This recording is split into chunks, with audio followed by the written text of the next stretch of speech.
Truth for Life. January 22nd, when storms come. A great windstorm arose, and the waves were breaking into the boat, so that the boat was already filling. They woke him and said to him, "Teacher, do you not care that we are perishing?" And he awoke and rebuked the wind and said to the sea, "Peace, be still."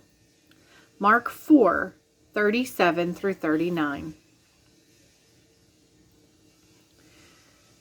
Anyone who has lived for much time at all knows that in life storms will surely come. Sometimes, seemingly out of nowhere, we are faced with an unexpected job loss, a grim diagnosis, the painful passing of a loved one, or the sorrow of goodbyes. Like the disciples caught in the storm on the Sea of Galilee, we can feel overwhelmed by these trials, as if our boat were sinking.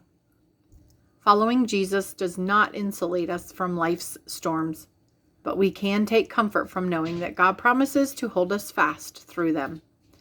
He can calm our hearts, and He may even quiet the very storms themselves. When storms come, we are often tempted to doubt God. The disciples questioned Jesus even though they had seen His miracles firsthand. They looked Jesus in the eye, and they shared meals with Him every day. But when the storms arose, they took to panic stations of unbelief, as if they'd forgotten who He was or what He was capable of doing. Don't we often find ourselves there too? As soon as the turbulence hits, as soon as life's winds and waves rise, our doubts and weaknesses burst forth, and we forget who it is who dwells within us and what He is capable of doing. God does not prevent storms from coming, but He is a God who is both present through them and sovereign over them. Jesus not only stayed with the disciples during the storm, but He displayed His power by calming it. As God, He had created the very sea itself. Why would the sea even be a problem for Him? For us too, even circumstances that seem hopeless and insurmountable unfold exactly as He has planned.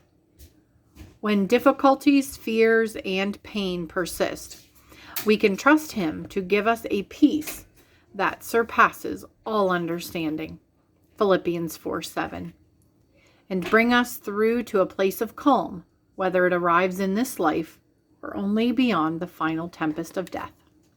The question then is not, will storms come in my life? They surely will. Rather, we must ask, when the storms come, will I believe that Jesus Christ is able to deal with them? And will I let Him do that? He can lift the clouds of doubt fogging our minds. He can mend broken hearts. He can soothe our longings for love. He can revive weary spirits. He can calm anxious souls. When you see Jesus as the creator of the universe, the one who calmed the sea, and the one in whom everything holds together, then you too can experience the calming of the storm. Mark 4:35 through 41.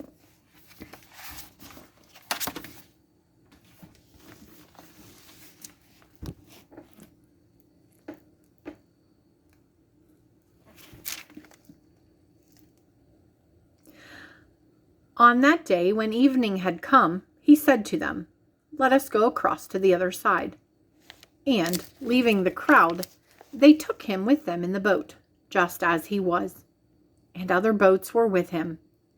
And a great windstorm arose, and the waves were breaking into the boat, so that the boat was already filling. But He was in the stern, asleep on the cushion. And they woke Him and said to Him, "Teacher, do you not care that we are perishing?" And He awoke and rebuked the wind and said to the sea, "Peace, be still." And the wind ceased, and there was a great calm. He said to them, "Why are you so afraid? Have you still no faith?"